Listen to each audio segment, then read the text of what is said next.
Hey, everybody. Just a real quick live intro for our episode with Dan Crenshaw. Now, that came out earlier this week in a video format. This is the official podcast release, and we're doing these things until we get fully converted over to live episodes.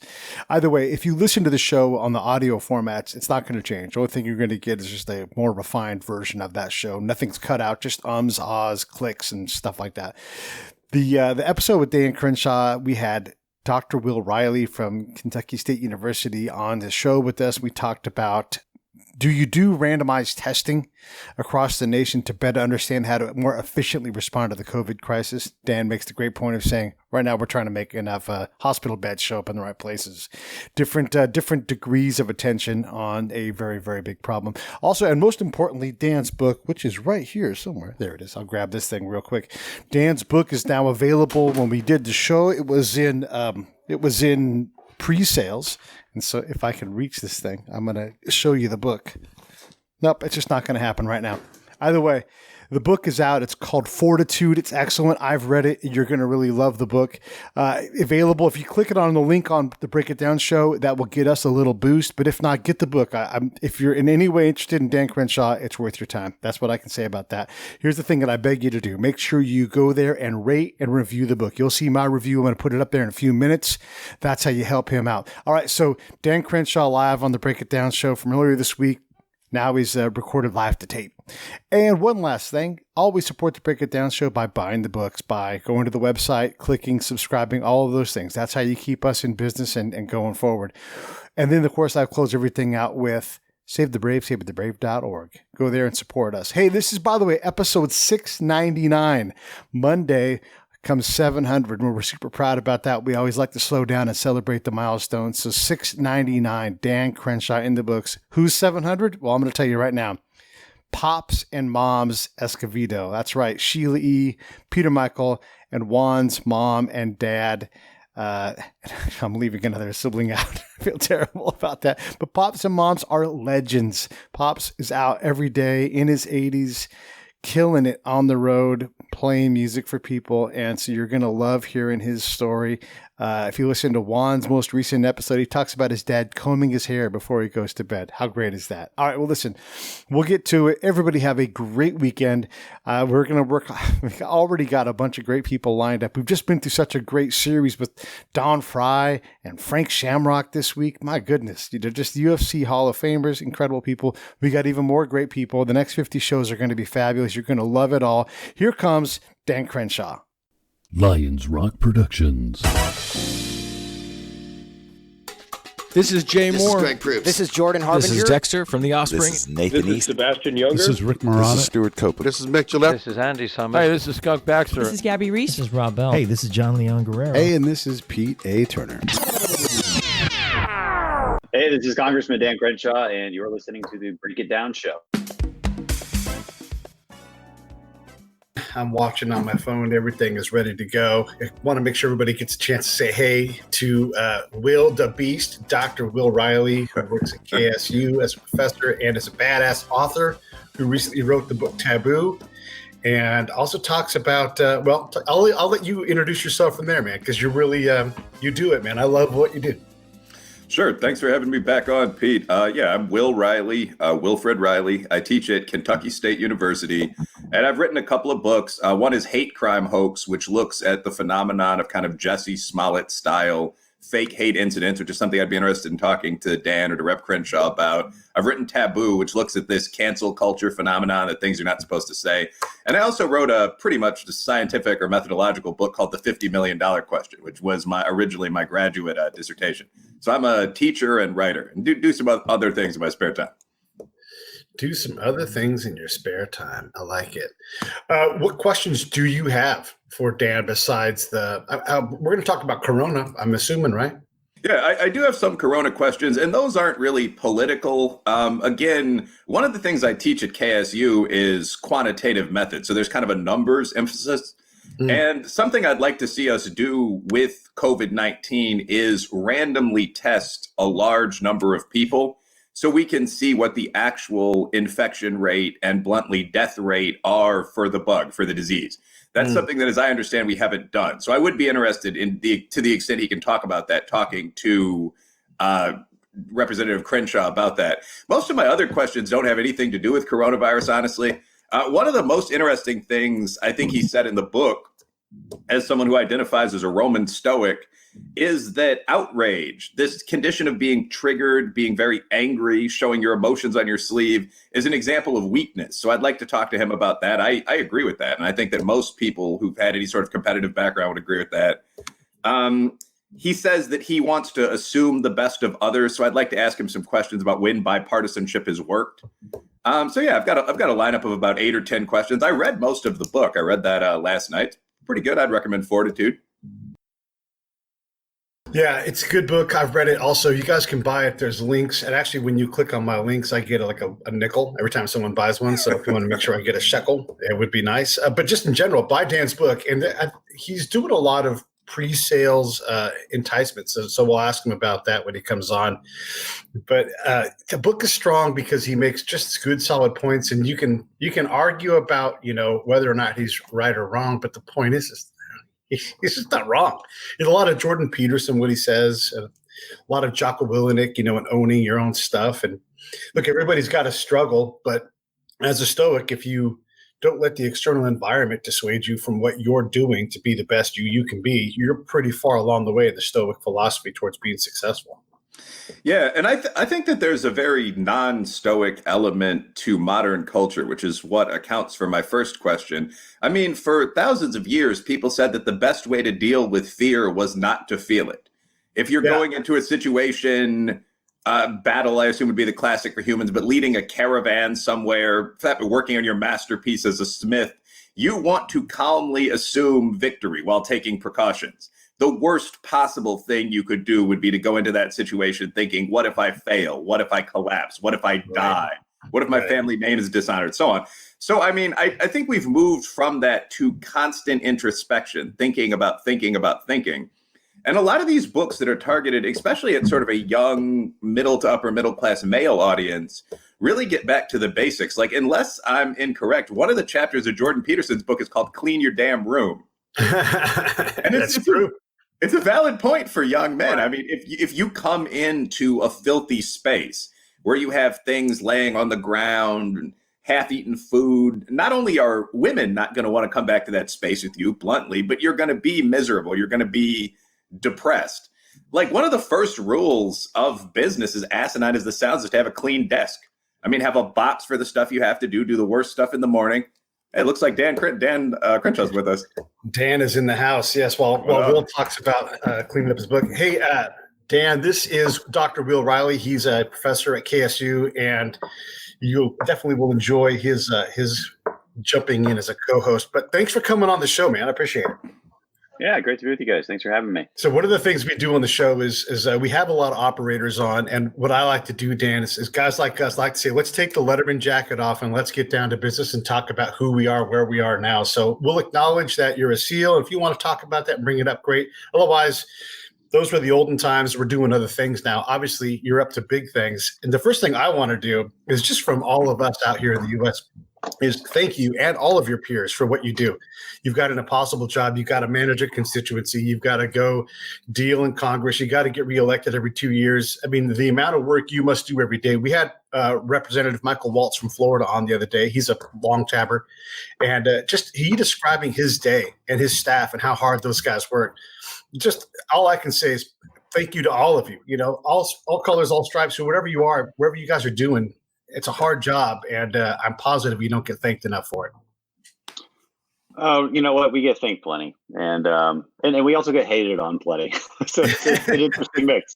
But it's you do it because there's a sense of purpose involved, and it's definitely a different kind of service. I never really viewed the military as service, and because I got to do what a little boy always dreamed of doing. Sure, you lose an eye every once in a while, but I never viewed it that way. It was more of an adventure, and I love everybody listening. If they're veterans, they know who Matt Best is from Black Rifle Coffee, and I always loved the title of his recent book, which was "Thank You for My Service." I thought that was the right way to look at our time in the SEAL teams, and I would also point out that there are some aspects of the military that do feel a lot more like service, like when somebody's stuck underwater for 90 days at a time. That feels like service, because that really is in service of strategic needs of the country. And it's hard to wrap your head around that when you're just a sailor in the submarine, hundreds of feet underwater for months on end. Yeah. Yeah, so we're happy to do it. There's a sense of purpose there. Yeah. Well, you're also, when you go through that training too, you and your peers, there's someone always trying to drown you on purpose, trying to, take you to the bottom and make it as hard as you can for you to get to the top, and just for getting drowned over and over again. I'm going to thank you for that as a service member, as a fellow combat guy. I enjoyed that much less. I write about that in the book too. And what there's method behind that madness, and you're teaching people to problem solve in the worst of situations, and you learn some perspective, and you learn to, what I call in chapter, I think 5, which is be still, and to learn to be still in the face of adversity and outrage. Go ahead, Will. Okay. I didn't know if I was going to open it up with questions.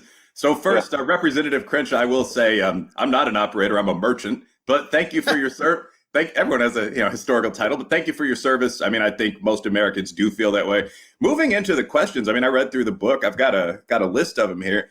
But the one quote that stuck out to me actually is, and I think chapter 2 from Matt Taibbi, who's a bit to the left of Castro, but who I enjoy reading. And what he says is, this gonzo journalism is cheap and easy. Even as a journalist, I don't know if we can get through this, because it's so much simpler to pull up your computer and pull up a Donald Trump tweet and write 1,200 words making fun of it and then link to him on Twitter than it is to go undercover in a Mexican maquiladora or do the things that journalists used to do. Do you see a way of getting through kind of this worthless clickbait on left and right? I think that's a major question that could affect whether we win wars or how the economy surges. I mean, how do we deal with that? Well, what I point out is, first of all, I like that you note that I use examples from people who are way to the left. I quote Obama a couple times in the book, because I do want this book to be readable to the left. I don't really get too political in the book until maybe towards the very end. And even then, I'm making arguments that liberals can read and not be offended by. And I really try hard to do that. So, and I also like to point out that liberals see this problem as well. And the solution to the problem, as I write about it, is there is an essence of personal responsibility here.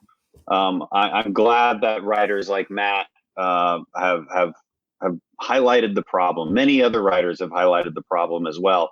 I spend a lot less time in this book highlighting the problem, because all I need to do is reference others who have done that. We all know what the problem is. The question is, what is the solution? And the solution is, you can't reward it. As long as those incentives are there to make that kind of clickbait, and the incentive being people will click on it, they're going to keep doing it because there's a profit incentive there. So this book is written to regular Americans and saying, you have to stop clicking on it. And if you do click on it, it should just be for your it should just be so you can laugh about it, right? You don't actually believe it. Don't become that outraged person who lets a headline make them emotional. And that is the purpose of these headlines. They're written in an emotional way. There's a whole science behind it. We could Google this right now. What are the top headline clicks? And actually, the number one by far is a phrase that says, "This will make you."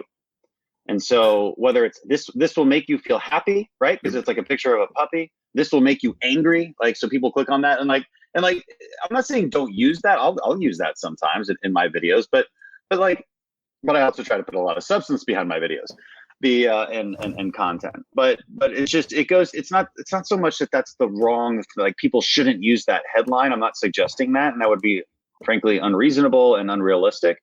What I'm suggesting to people is that understand what it is they're trying to do to you, and just don't be that person, okay? Because I think the next chapter is about being your own hero, and the first step in all of this is to choose to be somebody who lives with fortitude, choose to be somebody who isn't outraged, choose to be somebody who isn't triggered. And it's kind of like drafting a vision board. And once you choose to be that person, then I give you a set of lessons on how to do that. Right now, we're going through a really challenging time. Clearly, there's a lot of uncertainty. Again, guys like us who've been to conflict zones, we deal with uncertainty a little better than a lot of people because, just been in it more. But right now, folks, day to day, work, supplies, just out of their groove. There's so much uncertainty. From the point of view of your book, how do folks deal with this unknown of what's next? 2 weeks, 3 months, a year, how long this takes? It's frightening for folks.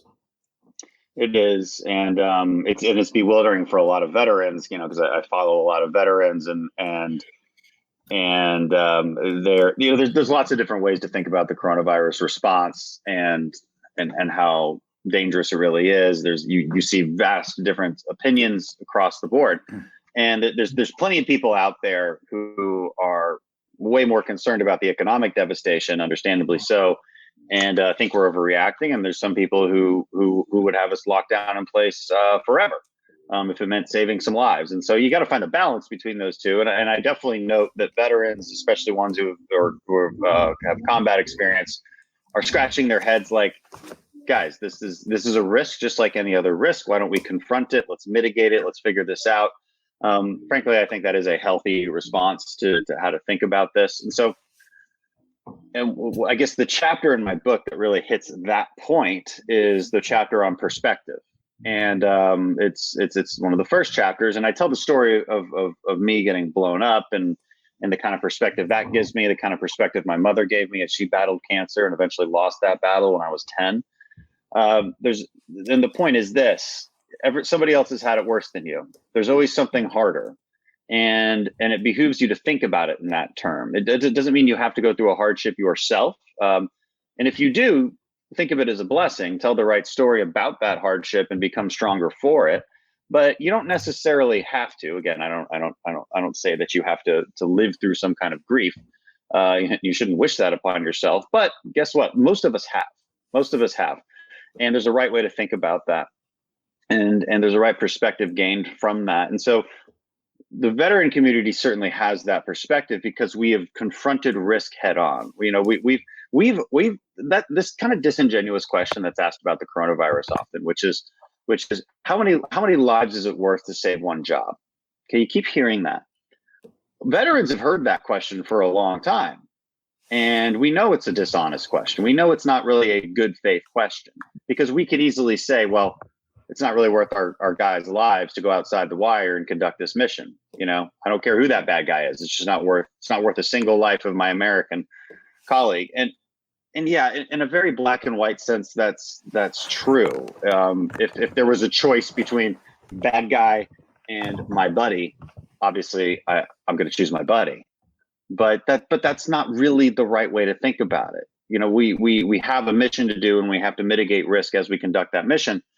And this isn't really that different in the coronavirus setting because we are at war and our mission is to continue to live our lives. That's our mission fundamentally.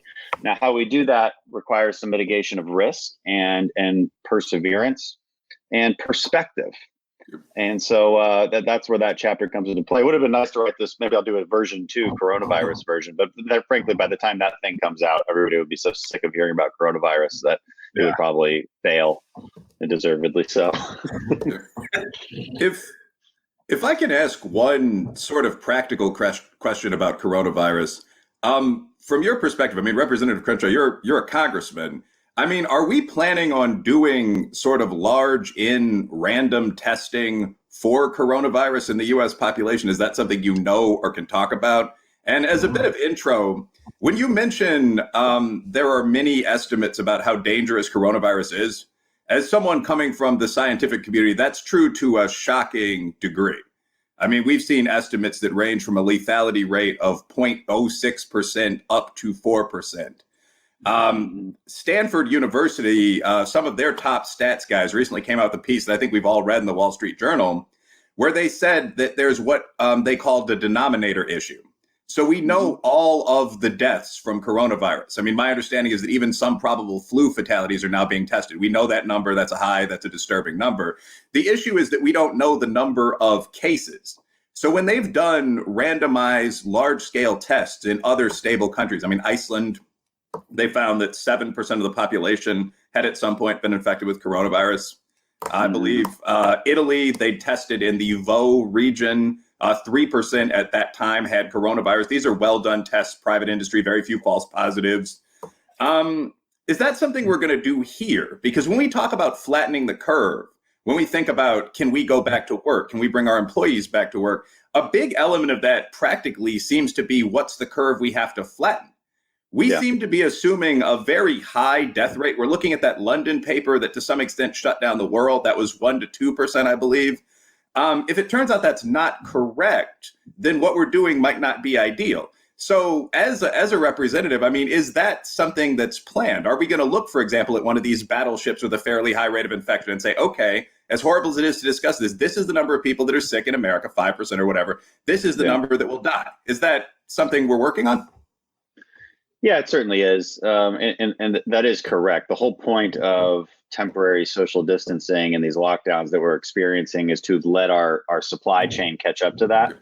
Supply chain meaning number of ventilators, testing, mass testing, the ability to contact trace, and the ability to maybe increase the number of hospital beds, because there's two competing realities here. One is that the death rate might be exceptionally small, but even if it is exceptionally small, it doesn't change the other fact and the other reality, which is that our hospital system can be quickly overrun, because one way this is different from the flu, it would appear, is that it's just more contagious. Yep. And there's no vaccine, and we're not exactly sure yet if we build immunity to it. I really hope that's the case. That would make things a lot easier, because then you can mass test for immunity and then basically get these people back to work and on the front lines. You've already had it, you're good to go.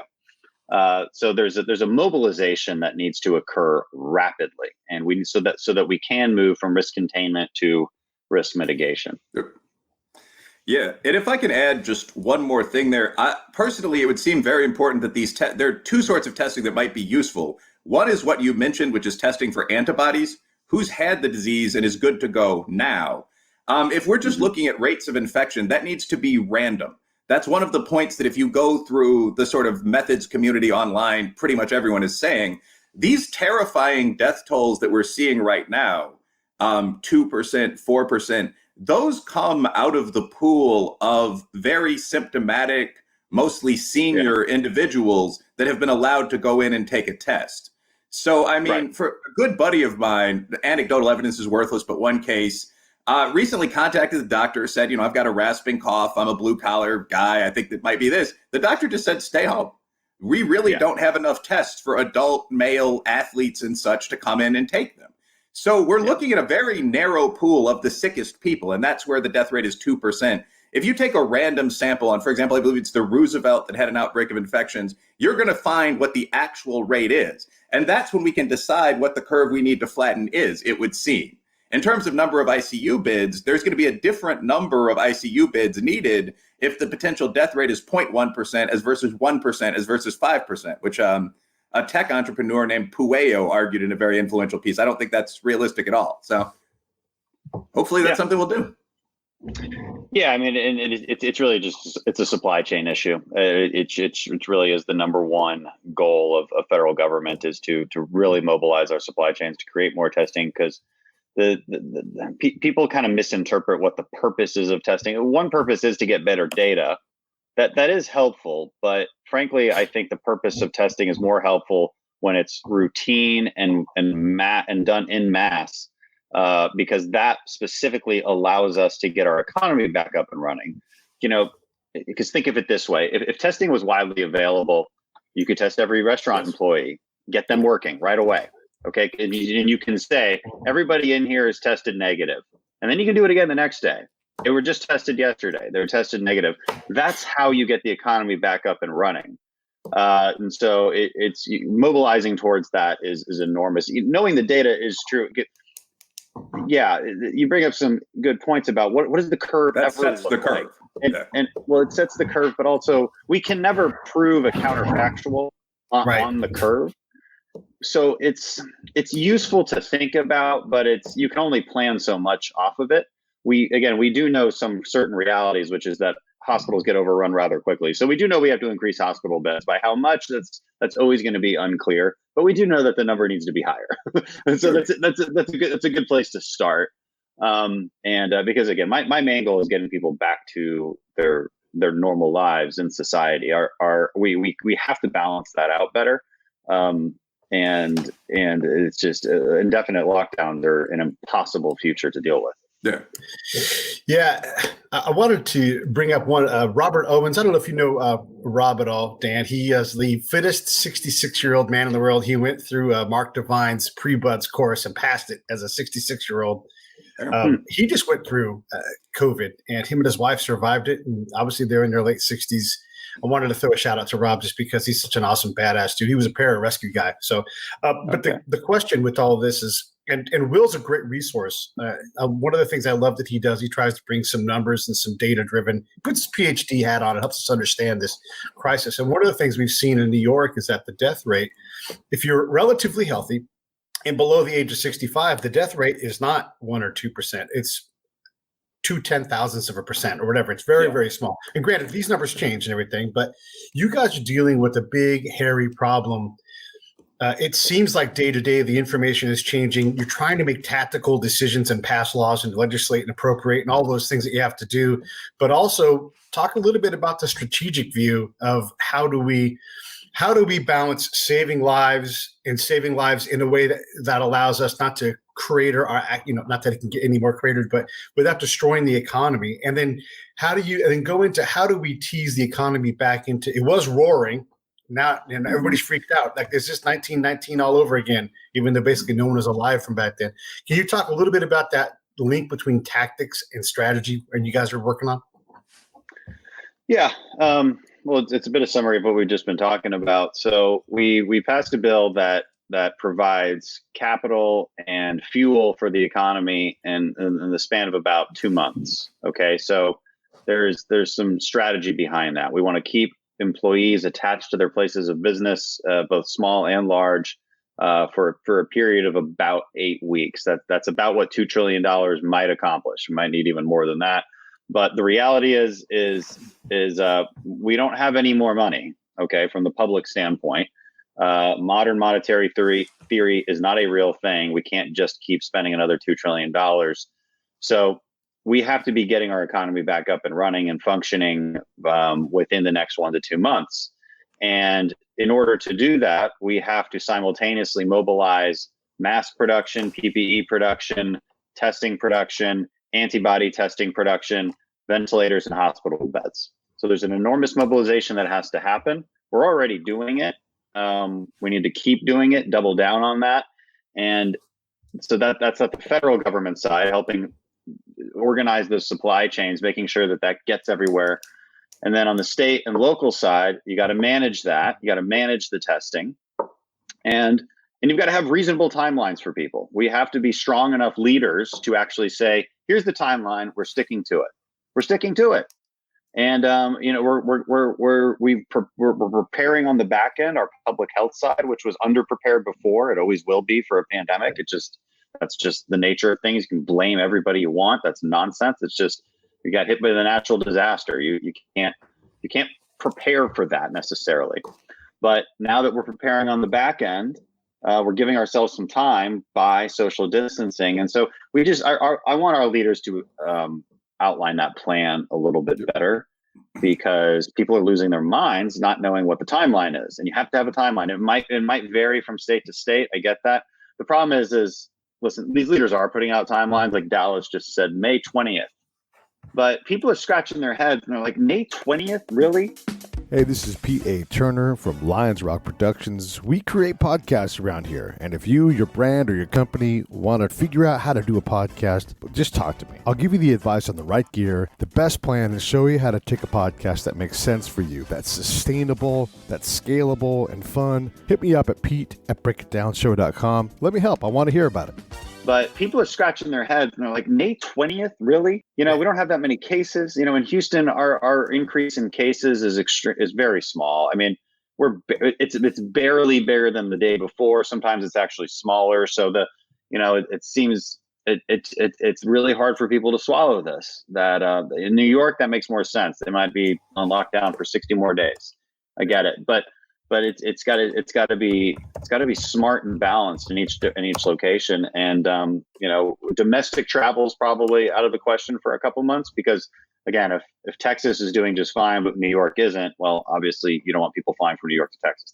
That seems obvious, unless they've been tested, right? And so unless they've been tested and have antibodies, right? So you can make exceptions, and public policy has to be able to be nimble enough to make those exceptions and work accordingly. Maybe we need a better apparatus at each airport so that we can allow domestic travel. So there's ways to adapt to make sure that our economy can exist simultaneously next to the fight against the pandemic. Can I get you two guys to talk about, Dan, in your book, you talk about racial crimes that are hoaxes, and this actually happens to be an area where Wil is a published author, and so I'd like you guys to discuss that, because it's integral to what you're talking about in society, and I guess I could say that to the both of you. So please discuss. So, the reason I bring up any of those cases wasn't so much I don't really deep dive into the nature of race crime hoaxes, but the reason I bring them up as examples is because of my discussion about victimhood ideology and how we've elevated the archetype of the victim to an exceptional degree in our society, to where we've changed out heroes for victims. We look up to these victims and we elevate them. They're like, wow, that's the person I want to be. I want to be that person who was victimized. And that seems very strange to me. And the examples I use are kind of the obvious ones. Jussie Smollett. I use Elizabeth Warren as an example, right? She's highlighting these instances of victimhood, and they turn out to be lies, and that's the worst part. But why? And I analyze why people lie about this, and the reason why is because our society has begun to elevate victimhood, as opposed to elevate people who overcome things, as opposed to elevating people who live with fortitude and say, hey, they tried to do this to me, but I overcame it, and I pulled myself up and I made it work. That's the kind of person we used to elevate as a hero, but we've totally changed our hero archetypes that we actually look up to, and that's sort of the premise for that discussion. Yeah, no, I think that's pretty much correct. As Pete mentioned, I wrote the book Hate Crime Hoax, which looks at a collection of several hundred of these kind of cases that you're describing. So, I mean, Jussie Smollett, but also in that same year, you had Covington Catholic, if you want to count that as a hate hoax. I mean, you had the Congresswoman Erica Thomas, that might be at the state level, but who claimed a brutal racial attack in a Publix grocery store, slurs, push, so on. You had the dreadlock cutting case in D.C. I put together a list of about 1,000 of these by this point, concentrated within the past 5 years. So it's a book of social science. I mean, as you said, it's published by a center-right press, Regnery, but it's not an extraordinarily political book. The question is, why the hell are people doing this? And what I find is something pretty similar to what you're saying. Gad Saad, the social psychologist, calls it collective Munchausen syndrome. We reward people that seem to be unusual, different, suffering. So just as when we rewarded, bravery, you're going to see people pursue the thing that produces the reward. Yeah. One of the things that was crazy about Hoax, the book, is that a huge number of these cases, almost the majority, took place on college campuses. So however you want to define that, colleges, universities, elite senior prep schools, that was something like a third of the whole data set. And what you saw with those cases wasn't that the college, patted someone on the back and then sent them to the police station. It was this massive celebratory reaction. There'd be parades, rallies, so on. So, yeah, I mean, as long as you tell people that if they have been hurt or abused, they're going to be not just treated honorably, but rewarded. Yeah, you're gonna see some of these cases. Not much more to say there, but. No, it's true. And the victimhood ideology narrative, it's a theme throughout my book. I could have written a whole book about that, and that's each chapter in my book. I think maybe not every chapter, but a lot of them you could write a whole book about. And and I tried not to spend too much time on the problem. Obviously, I have to, because you got to explain the problem to explain the solutions. But the solution to the victimhood narrative was the hero archetype narrative, and so I try to bring up pretty obvious things. I think people know this stuff intuitively. I like the study of psychology because it's really a study of things that we already know intuitively, but it's just put into smart people words. And yeah, it is. That's true. And so I'm not a PhD, but there are a lot of dumbass PhDs, man. I mean, it's not necessarily a negative. Yeah. There was not all to jump in, but there was a hoax recently where a couple of social scientists who I'm casual friends with at the Twitter follow level wrote a bunch of fake papers, and they submitted them to the top journals in social science. One of them was just a chapter of Mein Kampf, and it went to a journal specializing in liberal politics. One was a piece about fat bodybuilding. So, I mean, having an IQ above 120 doesn't mean you have any practical experience in life, I will say.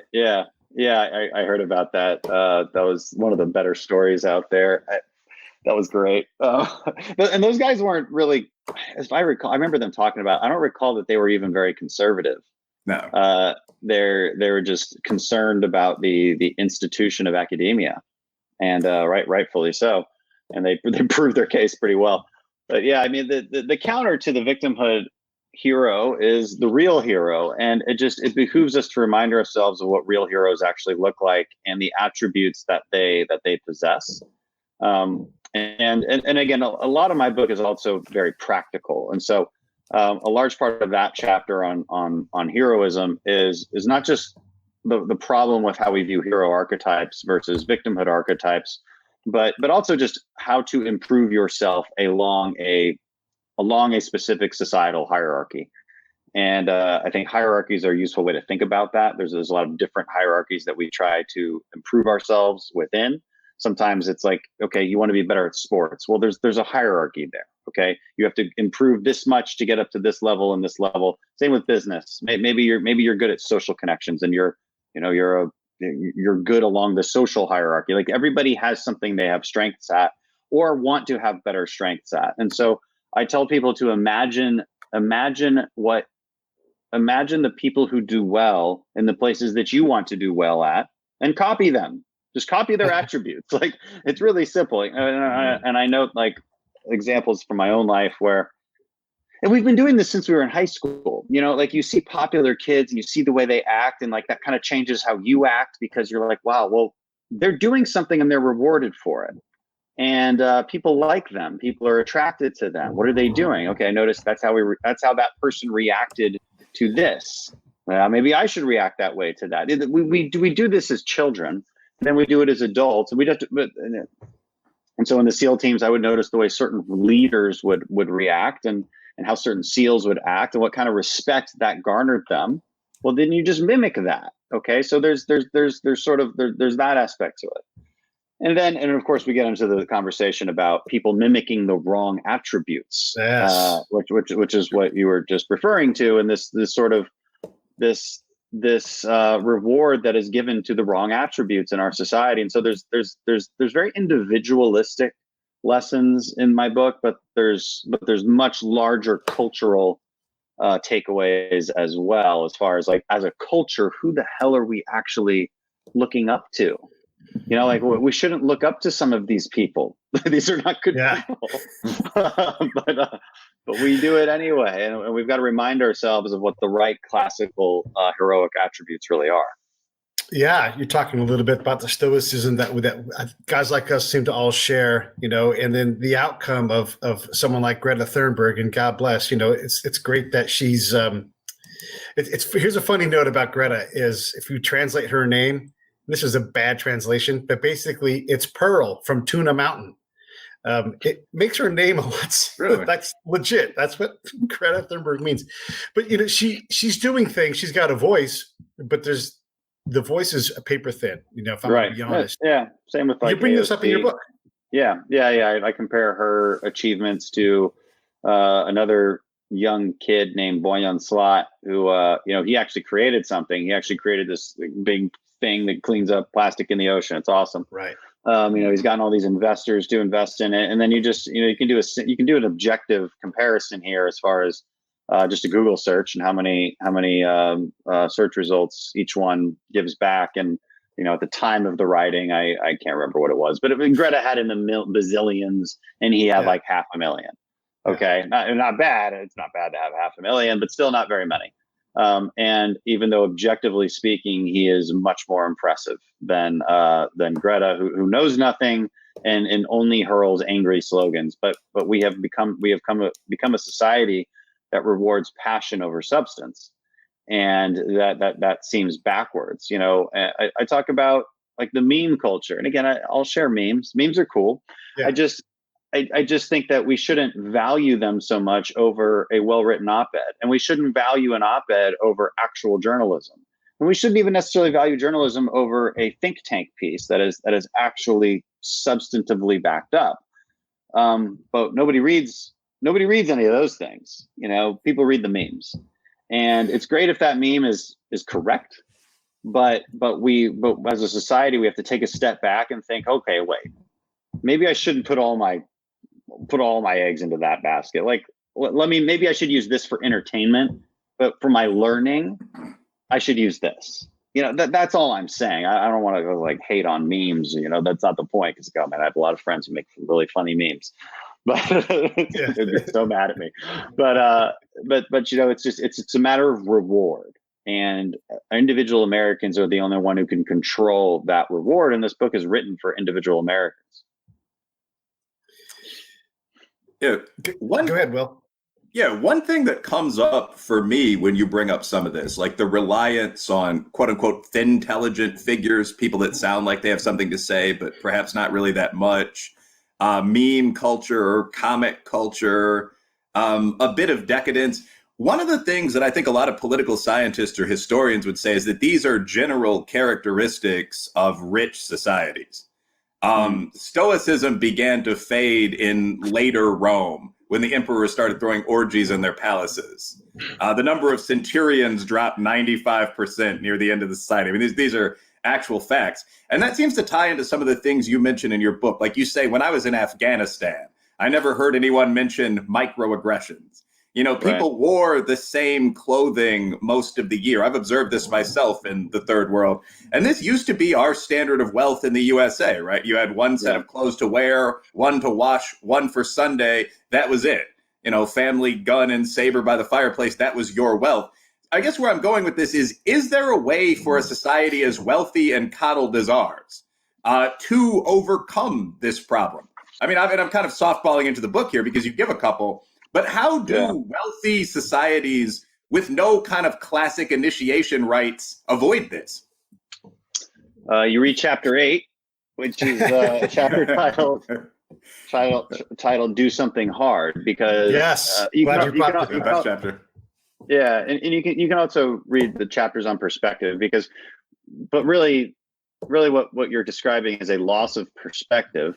That a rich society and a very comfortable society where we've done our best to remove suffering in every aspect of our lives. And it's something we can celebrate also, but we also have to be honest about the consequences of that.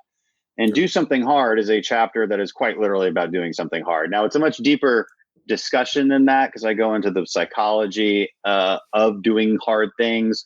I go into the religious aspects of doing hard things. Like there's a much deeper conversation to be had there. And you have to read the book to understand it. But it really is also as simple as pick stuff that is hard and do it. Now, not hard for like me. I'm not saying go through buds. I talk about buds as like my kind of awakening. I understand that not everybody can do buds. We mentioned Mike Waltz before. That guy can't do buds. Okay. Right. He's in the Army, just sorry, Mike. I'm just going to jab at my Green Beret brethren there a little bit. But the point is that it has to be harder than other stuff you've done. All right. And it has to be habitual and it has to be self-imposed suffering. I'm not saying go swim with sharks. That would be hard. Like that would be suffering of some sort, like getting bitten by a shark. Don't do that. That's not what I'm saying. I'm saying go swim a mile, right? Because maybe you've never done it before. I'm not saying go do it alone. You should probably have some kind of safety mechanisms, but like do something that you really didn't think you could do. Okay, take a cold shower in the morning. The Stoics talked about this. They talked about this kind of self-imposed suffering, and more in a sense of preparedness. Like they would say, "Hey, sleep on the floor. Understand what it's like to not have the comforts of your home every once in a while, so that when it happens, it's not mentally devastating to you." So there's two aspects to suffering, which is one, it's a preparedness issue in a very practical sense, but in a deeper way, it builds character, it builds hope. I mean, the Bible talks about this. I quote the Bible in this book a lot, actually, because nothing I talk about in this book is new. Actually, that's why I bring up the Bible. That's why I bring up ancient Stoics, because it tends to be true that if ideas have been around for a very long time, it tends to mean that they are true. Yeah. And we simply need to remind ourselves of them and then translate them into kind of a more modern conversation. What are the things when you talk about perspective? And I'm so glad you brought up chapter 8, making my job easy. But among other things, you're starving, you're in buds, you're working out to the point of failure over and over again, relying on teammates who are having the same thing done. And then you get served an MRE, which in normal fashion, in modern times, they don't taste all that bad, but like you don't get a heater with it, and it's just one more thing. And it's part of that grinding that you have to go through to do the kind of things that we've done. Another thing I like to add a lot of times too is when people talk about the 1%, think about this. You can get tacos any time of the day, anywhere in America. Like you can always get tacos. That's not true in Germany. And I say tacos, any kind of food. You go on a Sunday afternoon and places are closed. We poop in potable water. I mean, it's scope back your camera, and then all of a sudden you realize we're all so wonderfully fortunate. Some of that perspective, Dan, it's huge. It is. And I talk about the beauty of America as a sense of perspective quite a bit. Yeah. I wanted to ask you about your podcast. First off, I wanted to say this too. One of the things I love about what you've done, why I've always wanted to have you on the show, is you talk candidly about the day-to-day, like we just voted on this. Here's why I voted the way I voted. That kind of transparency, I think, is invaluable because we just don't know. All we know is that we don't like you guys. And congressional ratings are so low as a group, right? But here you are saying, here's my position, here's what was in the bill, here's why I didn't like it. Like I think back to 2008 during the last time we had a stimulus package, and a lot of the representatives and Congress folks were saying, we don't read these bills. Who's got time for that? Yeah. Well, that's how Congress wound up with a lower approval rating than herpes last year. It was like 11 to 9. But yeah, I mean, Good to see individual reps boosting that, though. Yeah, lately it's actually been quite good, mostly because we just voted to give everybody money. But the media was actually, this was a poll that I wrote about recently we did a podcast on it. That's what it was.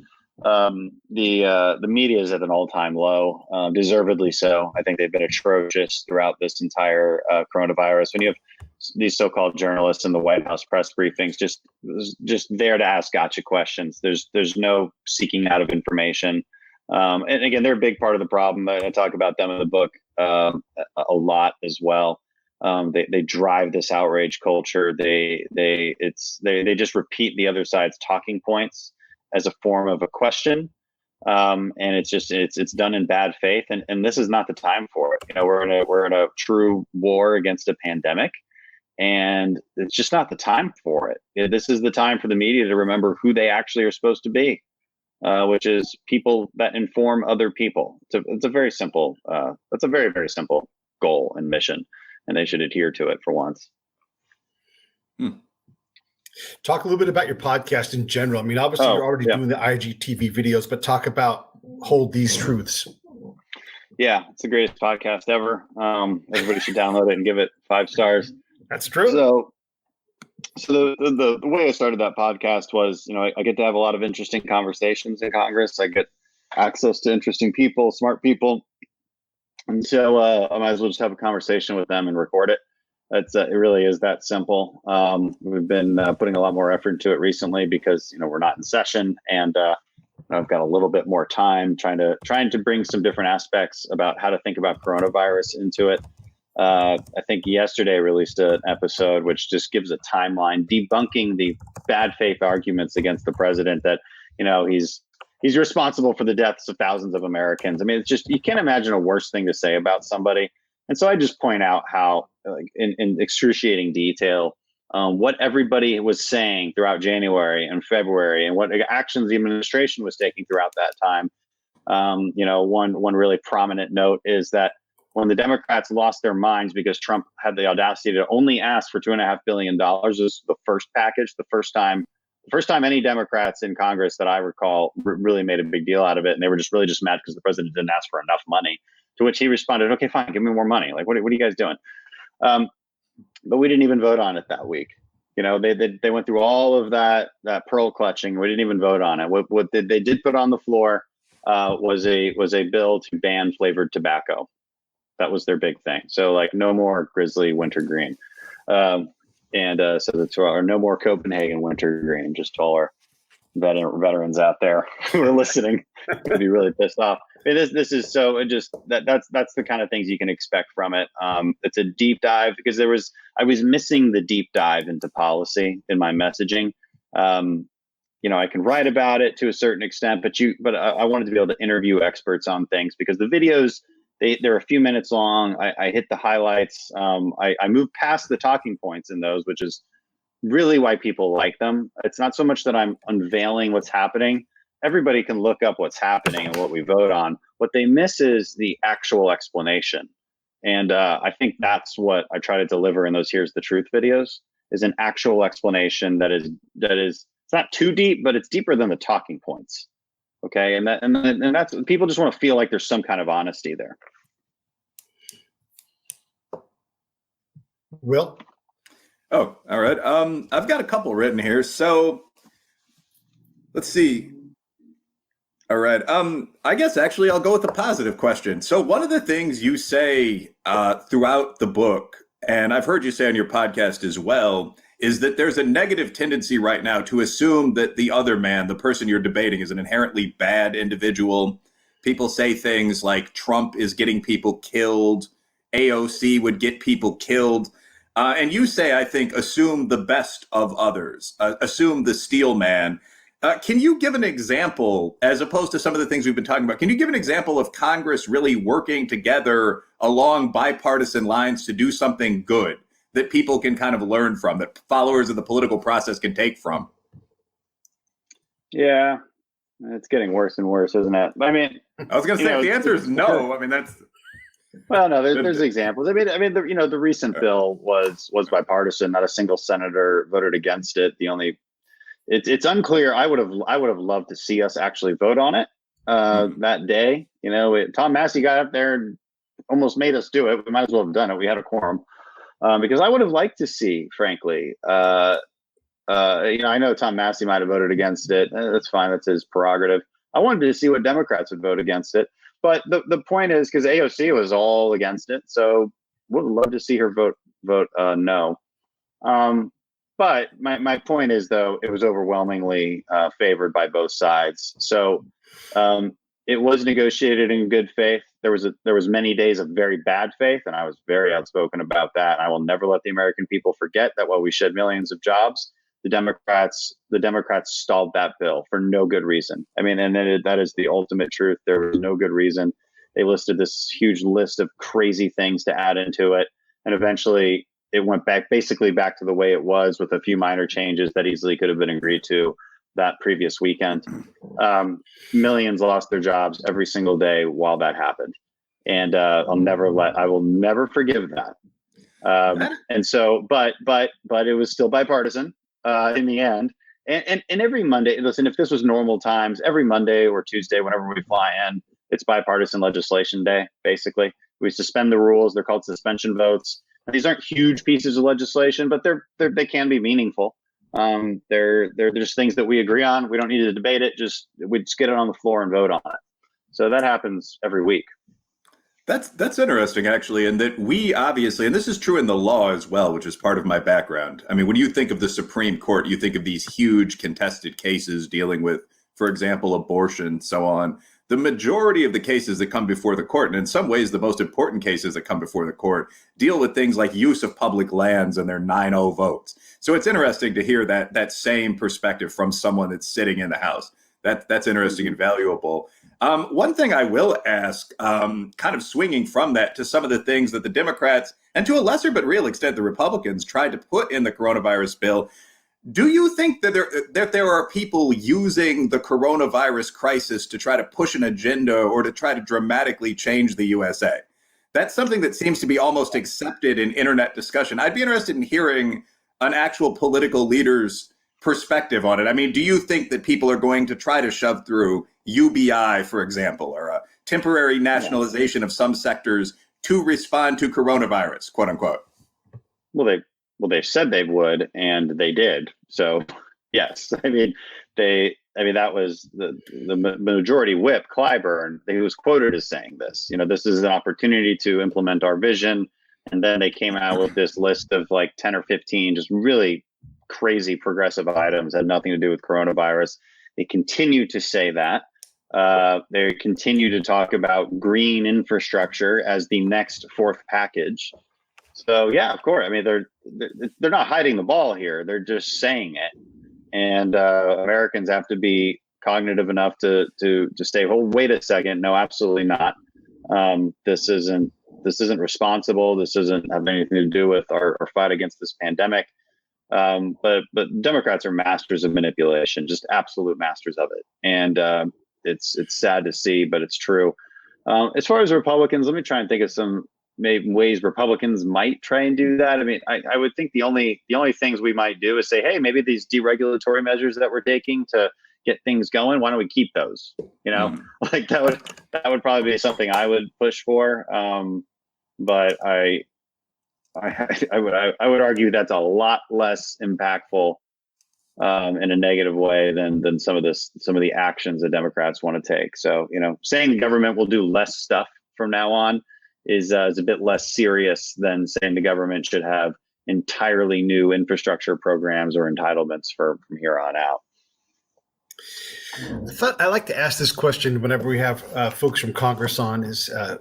We're not a bimodal society, as much as the media tries to portray that. We're some kind of shitty bell curve. So that means most of us are somewhere in the middle. When you look ahead, and let's take Corona out of this because it's such a distracting thing, but when you look ahead at the big things you think Congress can do that are truly bipartisan, not like one person votes with you, but like a real, like, this is an important thing we're all going to do and this is going to make our nation better. What are some of those things? And then who do you respect from the left that you see you're like, you know what, we may disagree politically, but I'm behind that person because I know that they're working, they're a good person. They're doing their best. Well, I can certainly be friends with a lot of my colleagues. There's some good, I like Tulsi. She's a good person. I like Joe Kennedy. Is a good person. As far as getting behind them politically, no, almost never. Just because we really are so far apart. But right. But we can have good conversations and we can say, hey, what would your people say if we tried this out? And they would say, well, they would react this way. And I can give him the same kind of insights into how conservatives would argue that. And so it's useful to have those friendships just to potentially negotiate something out. Your other question was basically, well, what are you guys going to negotiate out? What are some big things you can solve? Right. And I could go down a long list. I mean, can I throw that question back at you? And like, give me an issue that maybe you want me to comment on.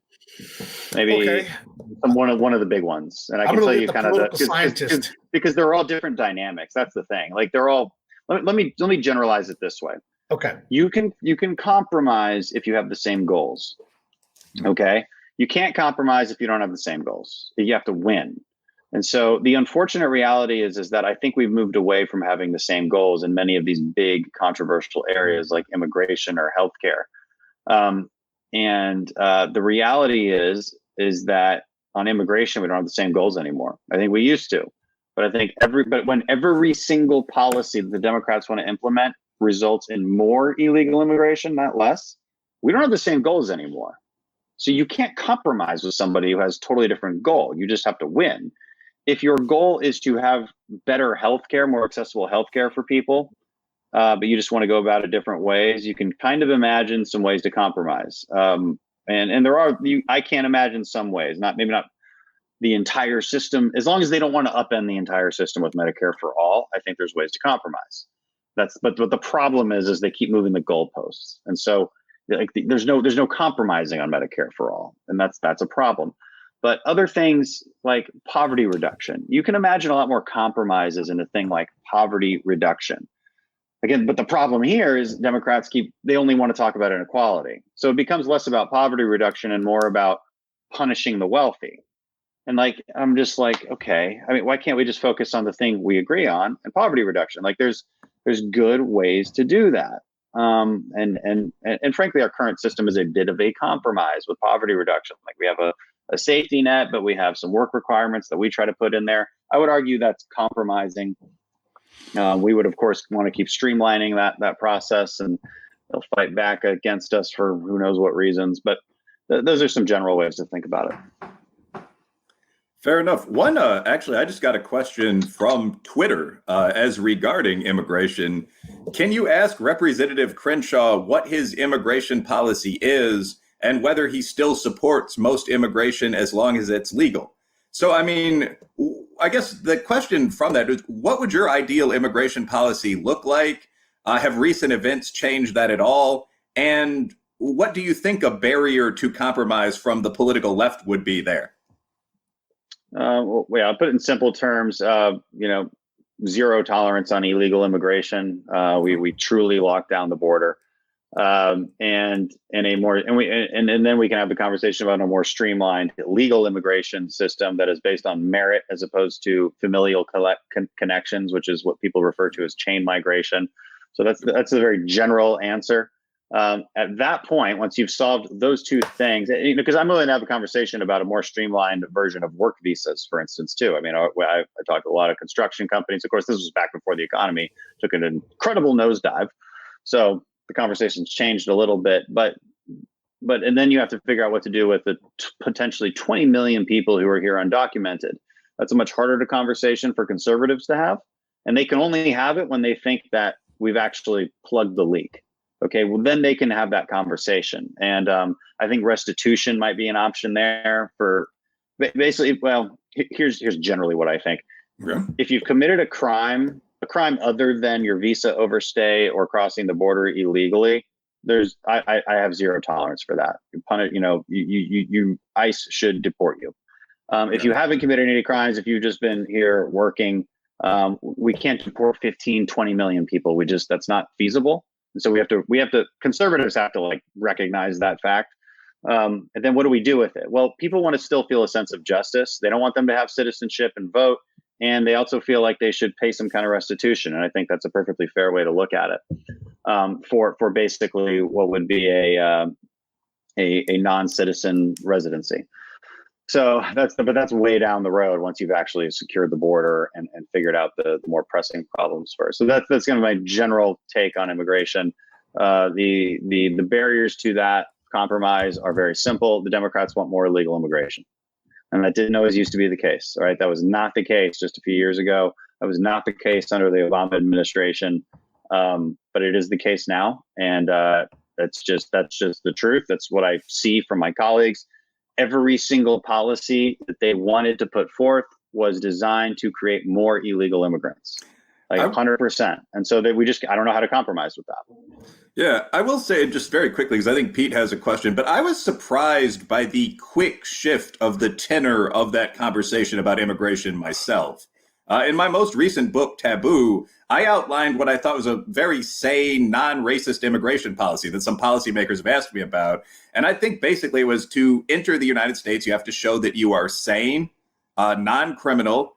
In most cases, what I said, healthy. You could discuss able-bodied, but no plague form diseases, and that you're able to get a job. And there are a lot of ways to do that, from an employer letter to an H-1B to an IQ test. So I basically said sane, non-criminal, healthy, and employable. And this was the most controversial thing I said in the book. I've been asked to discuss it 20 or 30 times. I've been called prejudiced against the mentally ill.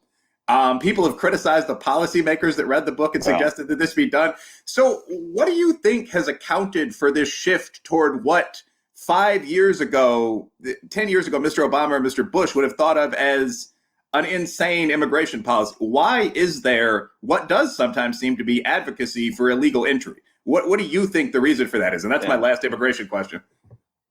Because of Trump, and because the left hates Trump, and the left doesn't have principles. So the left has never had any kind of principled approach to any problem. It's for them, it's about winning.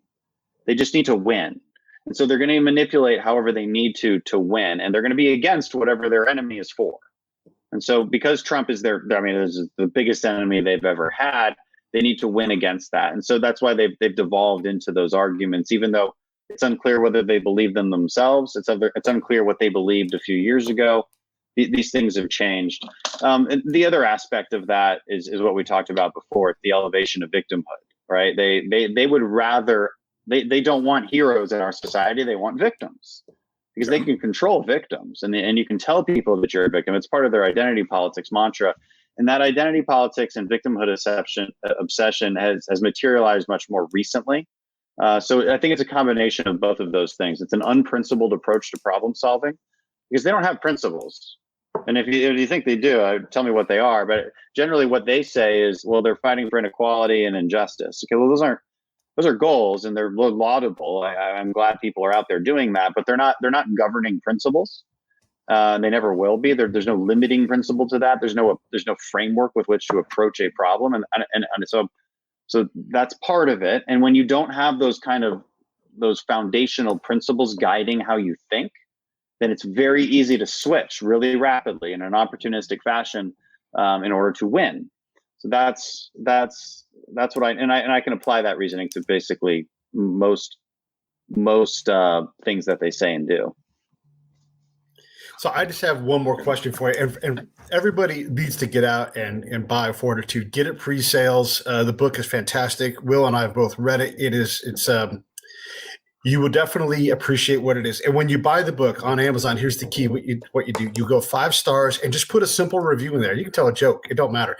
But that's money for the authors. That's how you get their book to be discoverable and get them over the hump. So rate and review. It's essential.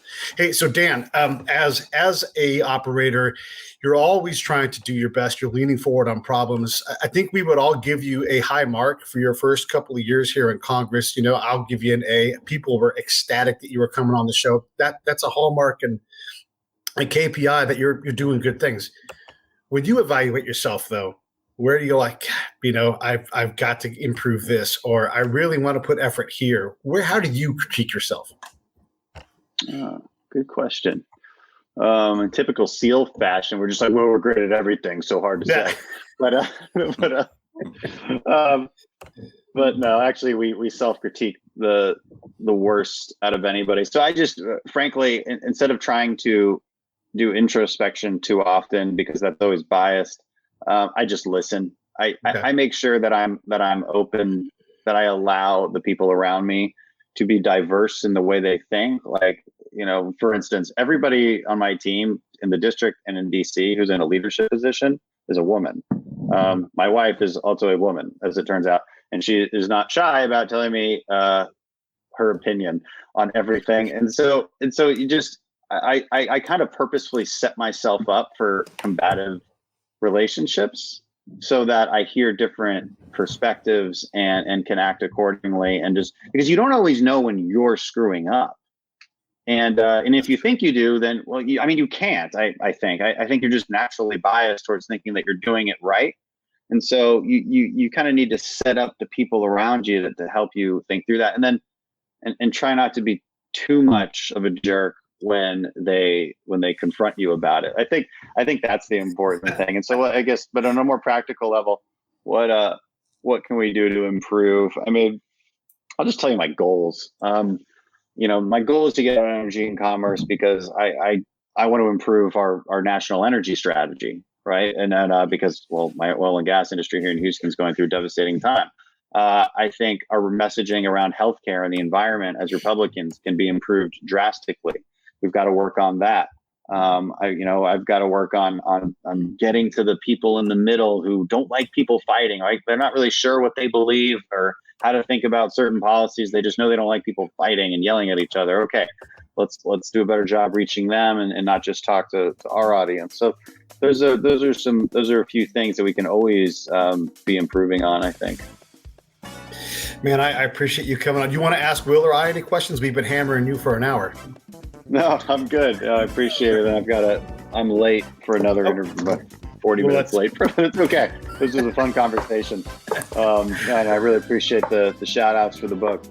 Yeah, everybody get Dan's book. It's called Fortitude. He's awesome. And I appreciate you guys for coming on the show today. Hey, thank you so much. Thanks for having me. Thank you.